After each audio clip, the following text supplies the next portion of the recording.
Hello friends, welcome to the UPSC analyser. तो आज हम 30 मार्च का इंडियन एक्सप्रेस डिस्कस करेंगे। And if you are liking this analysis then please like, share and subscribe. And if you want to join the Telegram group of UPSC analyser then you can join. आपको link और channel का name description box में मिल जाएगा। यहाँ पर Sariska tiger reserve जो कि राजस्थान में, ये आपको लोकेशन पता होनी चाहिए। सेकेंड न्यूज़ है, first ray Russia says will scale back near Kyiv, Ukraine floats neutral status. अब रशिया ने प्रॉमिस किया है कि जो मिलिट्री ऑपरेशन है रशिया उसको स्केल डाउन करेगा। और यहाँ पर कीव ने कहा है कि कीव यहाँ पर न्यूट्रल स्टेटस अडॉप्ट करेगा और कीव यहाँ पर वेस्ट की तरफ ज़्यादा टिल्ट नहीं होगा। तो Russia promised on Tuesday to scale down military operation around Ukraine's capital and north while Kyiv proposed adopting neutral status. तो यहाँ पर पीस नेगोशिएट करने की कोशिश की जा रही है बिटवीन द टू कंट्रीज़। और इस्तांबुल पैलेस में ये पूरा पीस प्रोसेस चल रहा है। जब से रशियन इन्वेजन हुआ है तो यूक्रेनियन फोर्स की तरफ से भी यहाँ पर रशिया को बहुत स्टिफ रेजिस्टेंस देखने को मिला है। तो बेसिकली यहाँ पर रशिया ने बोला है कि अपने मिलिट्री ऑपरेशंस रशिया अब स्केल डाउन कर देगा। Some analysts noted that Russia's promise to reduce fighting mostly covered areas where it has been losing ground। तो जहाँ पर रशिया को लग रहा है कि बहुत ज़्यादा रेजिस्टेंस हमें मिल रही है, वहाँ पर ही रशिया ने पीछे हटने का वादा किया है। Ukrainian negotiator said that under their proposals जो कीव है वो अलाइंसेस ज्वाइन नहीं करेगा।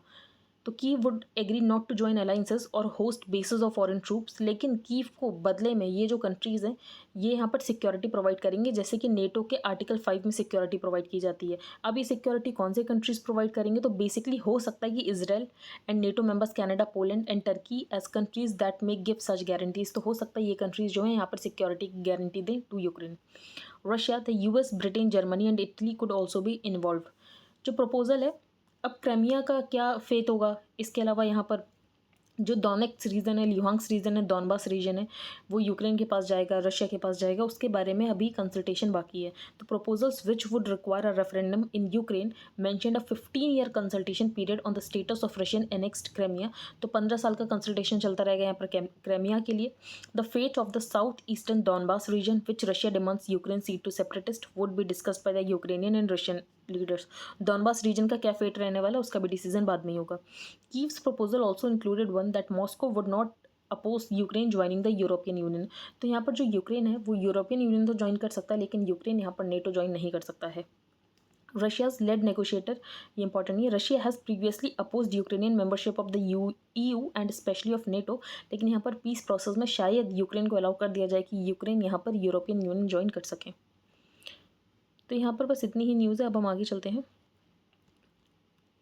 इस पेज पर कोई इंपॉर्टेंट न्यूज़ नहीं है।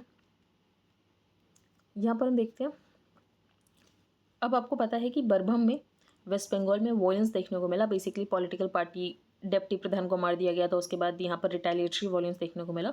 तो प्राइम मिनिस्टर ने एक स्टेटमेंट कहा है। Prime minister Narendra Modi said at a function that intimidation through use of violence is violation of democratic rights.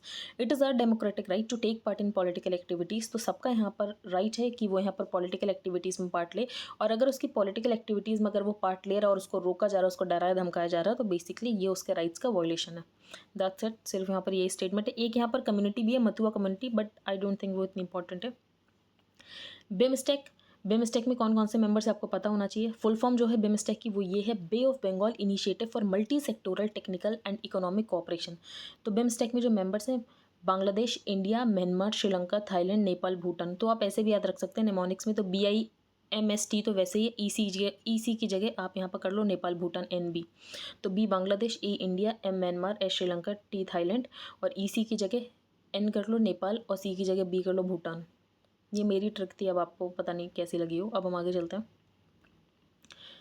Amendment and attempt to tinker with ICAI autonomy.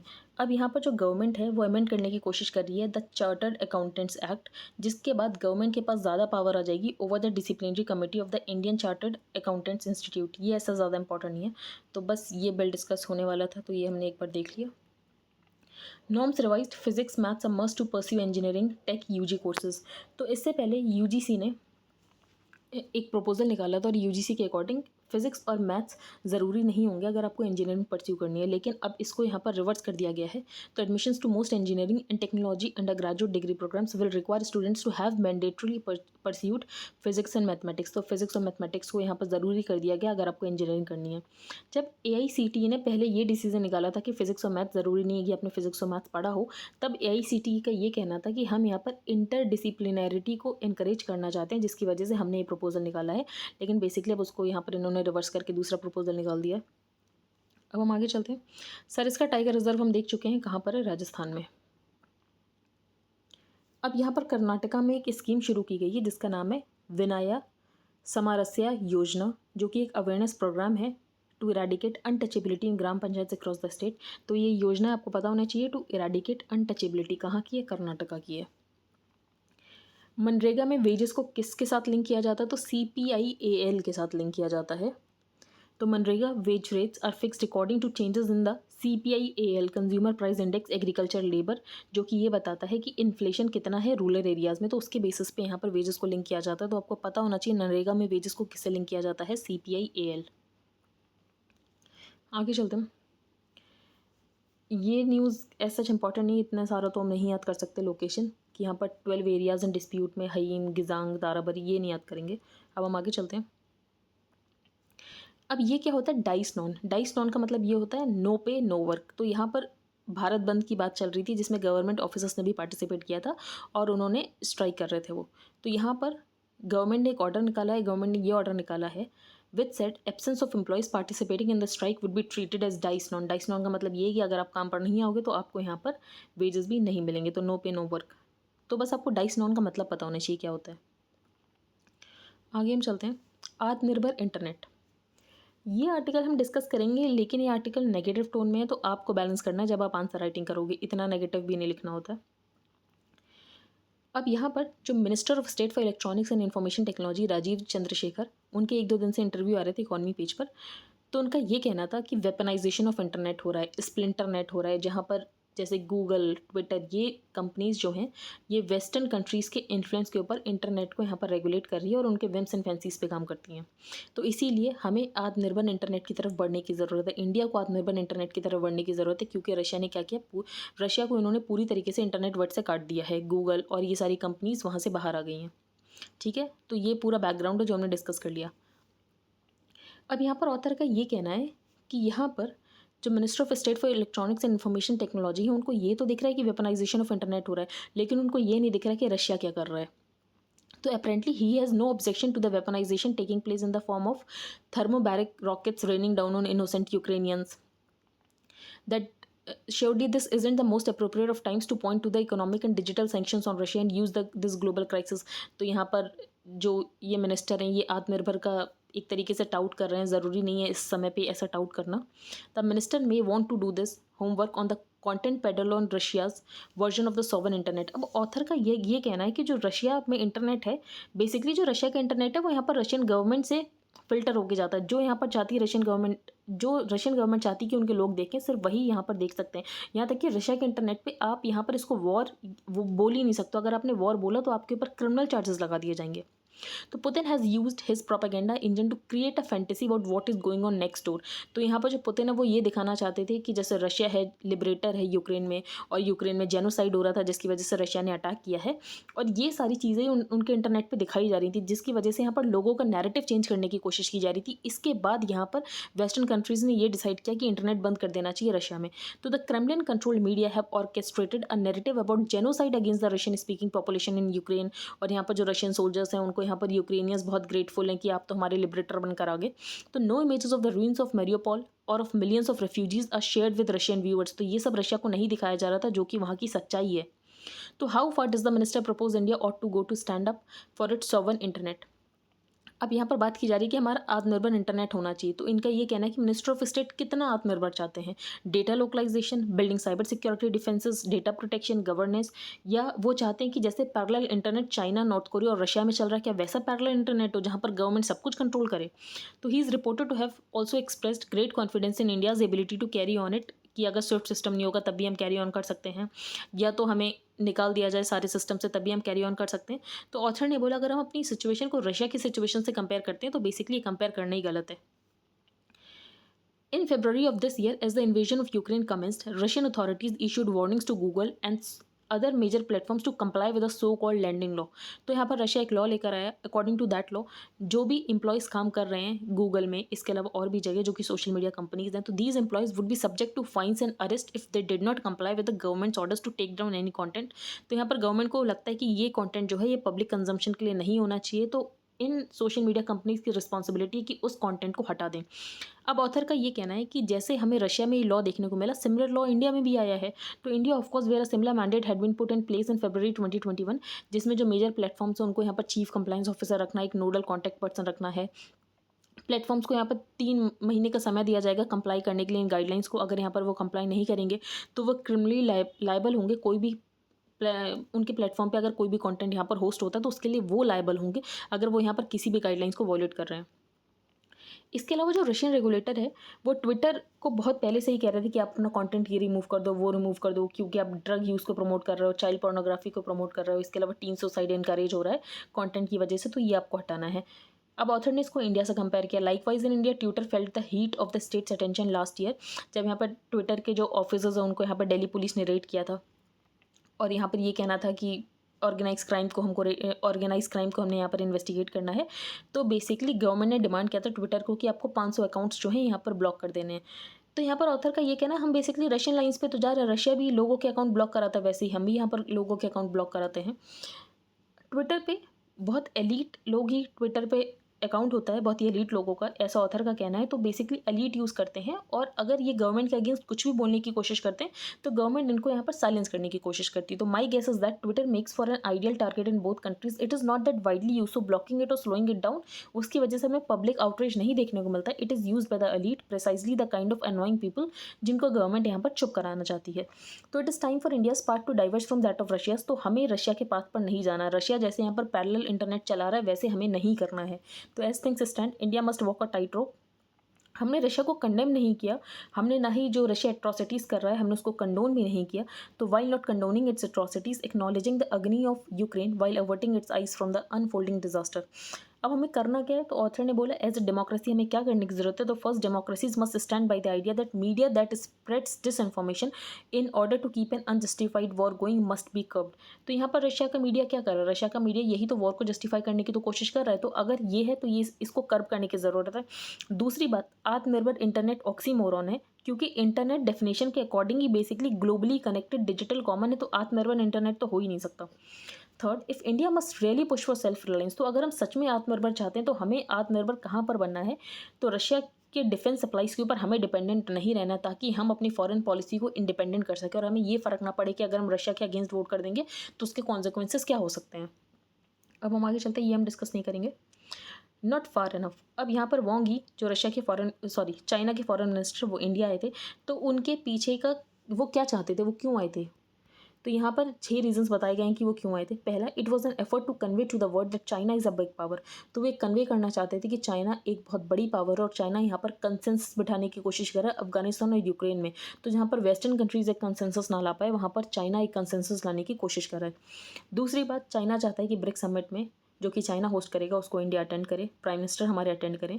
Third, Beijing intended to consolidate the impression that China and India. अब तीसरी बात, ये Beijing ये दिखाना चाहता था कि China और इंडिया साथ में खड़े हैं रशिया के अगेंस्ट, जो भी यहाँ पर वेस्ट सैंक्शंस लगा रहा है उसके साथ में खड़े हैं यहाँ पर, और वेस्ट के अगेंस्ट खड़े हैं इंडिया और चाइना। तो third, Beijing intended to consolidate the impression that China and India have a shared interest in ensuring that Russia is not isolated. Fourth, P5 जो कंट्रीज़ है यूएनएससी में परमानेंट 5, उसमें देखा जाए तो सिर्फ एक चाइना ही ऐसा कंट्री है जो कि अफगानिस्तान में गया, उसके बाद यहाँ पर अफगानिस्तान के फॉरेन मिनिस्टर से यहाँ पर चाइना के फॉरेन मिनिस्टर मिले। तो इसका मतलब ये है कि P5 कंट्रीज़ में सिर्फ एक चाइना ही रिस्पॉन्सिबल कंट्रीज़ है, वरना यूएसए जैसे कंट्रीज़ है जिन्होंने अफगानिस्तान में पूरा क्योस तो फैला दिया, उसके बाद यहाँ पर वो चल दिए। तो fourth, by becoming the first P5 country to send a foreign minister to visit Afghanistan since the Taliban take over, तो China sought to convey to the international community कि चाइना बहुत ही रिस्पॉन्सिबल पावर है इन कॉन्ट्रास्ट टू यूएस जो कि बहुत ही ज़्यादा unreliable और अनरिस्पॉन्सिबल है। Fifth, Wang's participation in the OIC। अब इससे पहले OIC मीटिंग में भी यहाँ पर वोंग ये ने एक स्टेटमेंट दे दिया था कि कश्मीर में जो यहाँ पर इस्लामिस्ट नेशंस मानते हैं हम उसको साथ देते हैं। अब ऐसा उन्होंने क्यों बोला होगा, तो बेसिकली पाकिस्तान जैसे कंट्रीज़ को खुश करने के लिए ये स्टेटमेंट उन्होंने दे दी। तो fifth, Wang's participation at the OIC CFM meeting signal China's desire to be seen as a strong and sympathetic backer of the Islamic world. तो बेसिकली सबको खुश करने की कोशिश की थी यहाँ पर वांगी ने। अब Wang's visit ought to have provided a healing touch and a chance to rebuild trust, लेकिन वो ट्रस्ट रिबिल्ड नहीं हो पाया क्योंकि इंडिया ने बेसिकली अपनी एक कंडीशन रख दी कि जब तक यहाँ पर लाइन ऑफ एक्चुअल कंट्रोल के अराउंड डिसएंगेजमेंट नहीं हो जाता, आप अपने ट्रूप्स पीछे नहीं हटा लेते, तब तक कोई भी एंगेजमेंट यहाँ पर नहीं हो सकता बिटवीन इंडिया एंड चाइना। आगे चलते हैं। As it is the multilateral space for cooperation, अगर हम देखें तो मल्टी स्पेस जो कोऑपरेशन है बिटवीन इंडिया एंड चाइना, वो पिछले कुछ सालों से श्रंक ही हो रहा है, क्योंकि यहाँ पर जो चाइना है वो कश्मीर का इशू UNSC में लेकर जाता है। इसके अलावा हमारे इंटरनल अफेयर्स के बारे में कोई ना कोई स्टेटमेंट देता रहता है, जैसे कि OIC में एक स्टेटमेंट दे दी रिगार्डिंग कश्मीर। तो for China itself N occupation of the Kashmir territories, अब चाइना ने अक्साई चीन, इसके अलावा शक्शगम वैली, चाइना ने ये सब ऑक्यूपाई कर रखा है। तो बेसिकली जो चाइना है वो लोगों का ध्यान भटकाना चाहता है, वो ये नहीं बताना चाहता कि उइघुर मुस्लिम के साथ हम क्या कर रहे हैं। तो it means to divert attention away from the treatment of its own Islamic and other minorities. तो यहाँ पर कश्मीर का इशू, तो यहाँ पर इस्लामिक इशू ले आएगा यहाँ पर चाइना। इसके अलावा कोई भी इशू होगा तो उसमें इस्लामिक इशू ले आएगा, लेकिन ये नहीं बताएगा कि वो उइघुर मुस्लिम्स के साथ क्या करता है। तो given the ongoing crisis in Ukraine, China is keen to signal to countries in the region that the idea of the Indo Pacific. इसके अलावा आपको मैंने बताया था कि चाइना के एक डिप्लोमेट है, उन्होंने इंडो पैसिफिक सिचुएशन को यहाँ पर कंपेयर कर दिया था नेटो के एक्सपेंशन के साथ, कि नेटो के एक्सपेंशन का जो हमें कॉन्सिक्वेंस देखने को मिल रहा है वही हमें इंडो पैसिफिक में भी देखने को मिल सकता है। तो recently Chinese scholars have encouragingly refer to India's strategic autonomy. अब चाइना का ये कहना है जो इंडिया की फॉरेन पॉलिसी वो बहुत ज़्यादा ऑटोनॉमस है और वो यहाँ पर वेस्ट की तरफ भी टिल्ट नहीं है, जो इंडिया है वो अपने इंटरेस्ट के अकॉर्डिंग यहाँ पर डिसीजंस लेता है। तो यहाँ पर हमने चाइना का व्यू पॉइंट देख लिया कि चाइना का ये जो स्टेप था वांग यी को इंडिया भेजना, उसके पीछे क्या वो सोच रहे थे। आगे हम चलते हैं। अब पीस प्रोसेस चल रहा है इस्तांबुल में, ये हम डिस्कस कर चुके हैं, फिर से डिस्कस नहीं करेंगे। $1.8 बिलियन की इंडो पैसिफिक स्ट्रैटेजी जो है US प्रेसिडेंट जो बाइडन ने अनवील की है। इसके अलावा $400 बिलियन और यहाँ पर दिए जाएंगे to counter China's aggressive behaviour in the strategically vital region, जो कि ये है इंडो पैसिफिक। ये आर्टिकल हम डिस्कस करेंगे रिकॉग्नाइजिंग मिनॉरिटीज़। अब आपको पता है सेंटर ने एक एफिडेविट दिया है, उस एफिडेविट के अकॉर्डिंग जो हिंदूज़ हैं उनको मिनॉरिटी डिक्लेयर किया जा सकता है उन स्टेट्स में जहाँ पर वो मिनॉरिटी में हैं। तो Hindus can be declared a minority in a few states and minority welfare schemes जो हैं वो आर्टिकल 15 का वॉयलेशन नहीं है, क्योंकि आर्टिकल 15 ये कहता है कि डिस्क्रिमिनेशन को प्रोहिबिट करना only on the basis of religion. अब जो डिस्क्रिमिनेशन को रिलीजन की बेसिस पे प्रोहिबिट करना है, तो अगर आप मिनॉरिटीज़ को कुछ स्पेशल प्रिविलेजेस दे रहे हो, इसका मतलब ये नहीं कि आप डिस्क्रिमिनेशन कर रहे हो on the basis of religion. तो schemes are for the benefit of the poor sections among minorities and the government की ये ड्यूटी है कि पुअर सेक्शंस के लिए स्कीम्स बनाना, जैसे कि आर्टिकल 38 और 46 में यहाँ पर गवर्नमेंट की ड्यूटी है to protect the interest of the weaker sections of the people. इसके अलावा NCM एक्ट के अकॉर्डिंग यहाँ पर सिर्फ सेंटर के पास पावर है माइनॉरिटीज़ को मिनॉरिटी का स्टेटस देने की। तो government has also defended parliament's jurisdiction to enact the national commission for minorities act 1992 और national commission for minority educational institutions act 2005। और यहाँ पर एफिडेविट में ये कहा है गवर्नमेंट ने कि नेशनल लेवल पे भी मिनॉरिटीज़ को आइडेंटिफाई किया जा सकता है और स्टेट लेवल पे भी मिनॉरिटीज़ को आइडेंटिफाई किया जा सकता है। द डेफिनेशन ऑफ मिनॉरिटी, तो माइनॉरिटी की डेफिनेशन कहीं नहीं दी हुई है। तो माइनॉरिटीज़ और minority appears eight 4 places in the constitution in the head notes of article 29 और 30 और clauses 1 and 2 of the article 30, लेकिन कॉन्स्टिट्यूशन मिनॉरिटी को डिफाइन नहीं करता है। अब मोस्ट ऑब्वियस डेफिनेशन क्या हो सकती है मिनॉरिटी की, तो यहाँ पर मिनॉरिटी की डेफिनेशंस बताई गई हैं जो कि अभी हम डिस्कस करेंगे। तो मिनॉरिटी की डेफिनेशन क्या हो सकती है, बेसिकली जो ग्रुप यहाँ पर कम है उसका नंबर वो यहाँ पर मिनॉरिटी है, लेकिन सिर्फ इतनी डेफिनेशन नहीं हो सकती मिनॉरिटी की। The most obvious definition is that a minority is a group that is numerically smaller then the majority in a society, लेकिन ऐसा नहीं है। एक ये भी हो सकता साउथ अफ्रीका। अब साउथ अफ्रीका में जो वाइट्स थे वो माइनॉरिटी में थे, लेकिन उसके बाद भी हमें अपार्थाइड देखने को मिला। तो in apartheid South Africa minorities exercised power and domination over the rest of the society. तो दूसरी कंडीशन ये भी होनी चाहिए कि उनका सिर्फ न्यूमेरिकल स्ट्रेंथ कम नहीं होनी चाहिए, दूसरा वो डोमिनेंट भी नहीं होने चाहिए, तभी उनको यहाँ पर माइनॉरिटी का स्टेटस दिया जा सकता है। तो in some countries the numerical line. अब कुछ कंट्रीज ऐसे भी हैं जहाँ पर माइनॉरिटीज़ और मेजॉरिटी में ज़्यादा नंबर का फ़र्क नहीं, फॉर एग्जांपल कोई 50% कोई 51%, तो ऐसे में आप कोई भी मिनॉरिटी का दर्जा नहीं दे सकते हो। तो in some countries the numerical line dividing minority and majority so thin that it may be impossible to delineate a minority group. अब यहाँ पर हमने दो देखे कि पहली बात कि न्यूमेरिकल स्ट्रेंथ कम होनी चाहिए, दूसरा सोसाइटी में उसका डोमिनेशन नहीं होना चाहिए, तब हम उसको मिनॉरिटी बोल सकते हैं। तो second component for the definition is that the minority groups must be non-dominant in a society and the polity. A group can be conceptualized as a minority जब उसके values और world views reflect ना हो in the society. अब यहाँ पर author के according Muslims in दोनों कंडीशंस को फुलफिल करते हैं। तो these factors reinforce each other. Muslim satisfy both test, that is numerical inferiority and non domination, क्योंकि इनका पार्लियामेंट में भी रिप्रेजेंटेशन कम है और यहाँ पर स्टेट असेंबलीज में भी रिप्रेजेंटेशन कम है। लेकिन जो पारसीज हैं वो भी मिनॉरिटी हैं। अब पारसीज मिनॉरिटी हैं तो अगर हम उनका मिनॉरिटी स्टेटस देखें तो उनका नंबर भी कम है, इसके अलावा वो डोमिनेंट भी नहीं है। बट दिस में नॉट लीड टू डिस्पोंडेंसी और अ फीलिंग ऑफ एक्सक्लूजन। तो यहाँ पर दो कंडीशंस तो फॉलो हो रही है लेकिन वो एक्सक्लूडेड नहीं है। तो Parsis are a good example. तो ग्रुप में भी numerically smaller than others and its values में भी incompletely reflected in dominant political and social norms, but this may not lead to despondency और अ फीलिंग ऑफ एक्सक्लूजन। तो Parsis are a good example. अब जो constitution है वो दो type की मिनॉरिटीज़ की बात करता है, रिलीजियस मिनॉरिटी और linguistic minority. Constitution sexual minorities की बात नहीं करता, such as LGBTQIA। Also the supreme court ने एक्सेप्ट किया है कि न्यूमेरिकल इन्फीरियोरिटी टेस्ट किसी भी कम्युनिटी को आप मिनॉरिटी बोल सकते हो अगर उसकी पॉपुलेशन यहाँ पर 50% से कम है। तो less than 50% in a state's population for a group to be recognised as minority under article 31।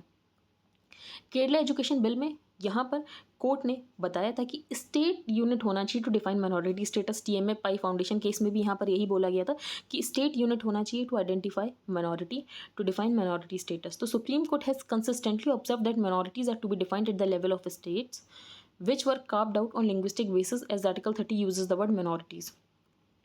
इसके अलावा सुप्रीम कोर्ट ने DAV कॉलेज 1971 में डिसीजन दिया था कि जो हिंदूज़ है वो माइनॉरिटी हैं पंजाब में। अब कोर्ट का ये कहना है कि आपको बढ़ावा नहीं देना है कि नई नई मिनॉरिटीज़ हैं, बेसिकली आपको ये कोशिश करनी है कि जो मिनॉरिटीज़ हैं वो भी अब मिनॉरिटी जैसा फील ना करें। तो court said no new religious group is to be recognised as a minority and that the NCA must work towards reducing the list of religious minorities. अब ऑथर का ये कहना, अगर कोर्ट ऐसा कह रही है कि हमें मिनॉरिटीज़ की लिस्ट को कम करना है तो बेसिकली यहाँ पर ये एसिमिलेशन की बात कर रही है और इंडिया जो है वो एसिमिलेशन की तरफ ना जाए तभी बेहतर है और हम इंटीग्रेशन चाहें। तो कॉन्स्टिट्यूशन हमारी इंटीग्रेशन की बात करता है ना कि एसिमिलेशन की। तो ये बहुत इंपॉर्टेंट पॉइंट है कि दो तरीके के मॉडल होते हैं, एक होता है सैलेड बोल मॉडल और एक होता है मेल्टिंग पॉट। तो हमें यहाँ पर सैलेड बोल मॉडल की तरफ बढ़ना है, ना कि हमें मेल्टिंग पॉट बन जाना है। तो यहाँ पर जो भी सारी कम्युनिटीज़ हैं वो यहाँ पर इंटीग्रेट हो ना कि एसिमिलेट हो। तो article 25 does not give freedom of religion only in respect of existing religion. कोई अपना नया रिलीजन भी बना सकता, तो it does not bar the birth of new religions. तो अगर कोई अपना नया रिलीजन बनाएगा तो बेसिकली वो मिनॉरिटी में तो होगा ही होगा। तो बेसिकली कोर्ट का ये कहना है कि नई मिनॉरिटी ना आए, तो ऐसा कोर्ट को डिसीजन नहीं देना चाहिए था अकॉर्डिंग टू द ऑथर। हमने डिस्कस कर लिया, अब हम आगे चलते हैं। इस पेज पर कोई इंपॉर्टेंट न्यूज़ नहीं। आई होप आपको आज का न्यूज़पेपर समझ आ गया हो। If you like the video then please like, share and subscribe. Thank you and have a nice day.